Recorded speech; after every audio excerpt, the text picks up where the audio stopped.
Good morning বন্ধুরা, শুভ সকাল। আশা করি তোমরা সবাই ভালো আছো, আমিও ভালো আছি।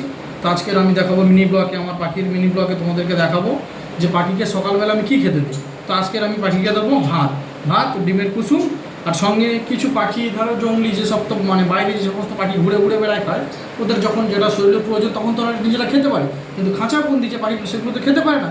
তো সেই কারণে বাজার থেকে কিছু ক্যালসিয়াম আমি কিনে এনেছি, সেটা তোমাদেরকে দেখাবো, সেটা মিক্স করে খাওয়াবো। কীভাবে মিক্সটা করবো সেটা তোমাদের এখনই দেখাবো আমি কী কী খাওয়াবো। তাকে এখানে আছে গরম গরম ভাতটা কিন্তু বন্ধুরা প্রত্যেক দিন দেওয়া যাবে না, সপ্তাহে একদিন। ভাতটা সপ্তাহে একদিন এনাফ, এর থেকে বেশি আমি মনে করি দেওয়া আর ঠিক নয়, আমি মনে করি, এবার জানি না কে কীভাবে। তো আমার এখানে আছে সাদা গরম গরম ভাত, দুটো ডিমের কুসুম, ঠিক আছে। তো মাঝে মধ্যে ডিমও দিতে পারো, তো আমরা সাদাটা খেয়েছি, কুসুম পাখিকে দিচ্ছি। তো আর এটা আছে, এতে আছে বিভিন্ন রকম উপাদান আছে, ক্যালসিয়াম, হাড় বলে যে হাড় ফাড় শক্ত হবে। এটা হচ্ছে ন্যাচারাল, যে সমস্ত পাখিগুলো বাইরে ঘোরে তারা তো তাদের যখন শরীরে যেটা প্রয়োজন, যেমন ধরুন ঘাস পাতা যেটা প্রয়োজন তারা তো ফুটে খেতে পারে, আর খাঁচার পাখি তো সেটা পায় না, যে কারণে ওদের হাড় মজবুত হওয়ার জন্য, মানে সলিড স্টেমিনা হওয়ার জন্য, যার জন্য এটাকে খাওয়ানো হয়। তো চলো এটা মিক্স করে এর উপাদানটা কী কী দেখাবো।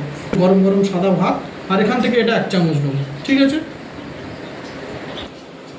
এটা দিচ্ছি 1 চামচ, ঠিক আছে। এটা কিন্তু আবার আমি সবসময় দিই না, সপ্তাহে একদিন করে, সপ্তাহে একদিন 15 দিনে একদিন দিলেই হবে, ঠিক আছে। তো দেখো এটাকে ডিমের কুসুমটাকে ভেঙে নিলাম, ঠিক আছে। তো দেখো এখানে আছে ডিমের কুসুম, গরম গরম সাদা ভাত, আর যেটা দেখালাম যে ক্যালসিয়ামটা আমি বাজার থেকে কিনে এনেছি, এটা ঘরে তৈরি করা সম্ভব নয়, ঠিক আছে। তো এটাকে ভালো করে মিক্স করে নেবো, ডিমের কুসুমটাকে দিয়ে পাথরটা ওটাকে দিয়ে। তো তারপরে কী করবো, পাখির থালায় পাখিকে সার্ভ করে দেবো, ঠিক আছে। তো চলো তোমাদেরকে দেখাই পাখি কীভাবে খেতে দিই। আর একটা কথা, পাখিকে যত পারবে স্টিলের জায়গায় খাবার দেওয়ার চেষ্টা করবে, প্লাস্টিকটাকে এড়িয়ে যাওয়ার চেষ্টা করবে। স্টিল অথবা কাঠ, এখন বেশিরভাগ মানুষ দিই কাঠ, কিন্তু স্টিলটা দিলে খুব ভালো হয়।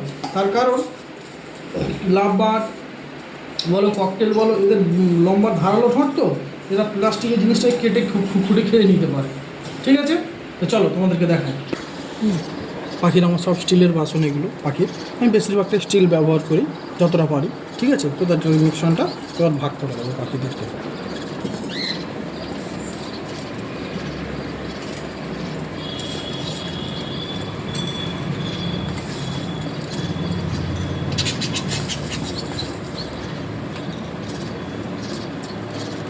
দেখো বন্ধুরা এরা কেমন খাচ্ছে, দেখেছো? এই এক্ষুনি খেয়ে গেছে, ওখানেও খাচ্ছে প্রিন্সটা। দেখো সবসময় প্রিন্সটা তোমাদেরকে দেখাতে পারি না, আজকের প্রিন্সটা বেরিয়েছে, ঠিক আছে। এই খাবারটা দিয়েছি, দেখেছো? এই যে খাবারটা দিলাম, ডিম আর সমস্ত, ওটাকে বলা হয় কি, ওটাকে সুরকি বলা হয়, ঠিক আছে। আর গরম গরম ভাত, এই ওরা খাচ্ছে। এই বেঙ্গলি প্রিন্স দুটো সবসময় বেরোয় না। তো নিচে দেখো আমার যে বলেছিলাম, আমার বাড়ির রেডি বাচ্চা র্যাম্বো, এই যে র্যাম্বো কালারের বাচ্চা দুটো, এরাও খাচ্ছে খুব সুন্দরভাবে, ঠিক আছে।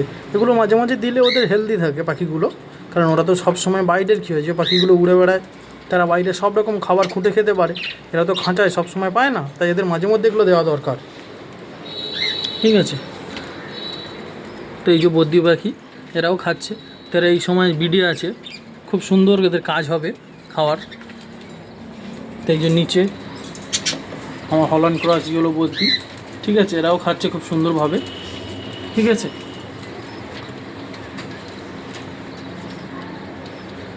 খাচ্ছে কত সুন্দর দেখুন, ঠিক আছে। আর এই যে বলেছিলাম আমার লাভবার্ড দুটো, ব্লু মার্কস আর গ্রিন ফিশারের জোড়া যে, আর এই যে আমার হ্যান্ড ফিড বেবি যে দুটো আছে, পাইনঅ্যাপেল কনুর, রেড আর ইয়েলো ফ্যাক্টরের মধ্যে আছে, ঠিক আছে। এই যে ঠিক আছে, এখানে সবচেয়ে আমার দুষ্টু পাখি এবং আদরের পাখি এই দুটো। আসো আসো,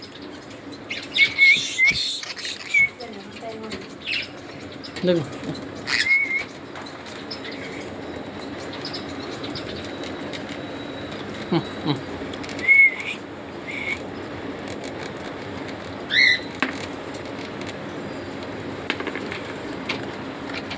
তো যাই হোক, আজকের ভিডিও এই পর্যন্ত, দেখা হবে আবার পরের ভিডিও।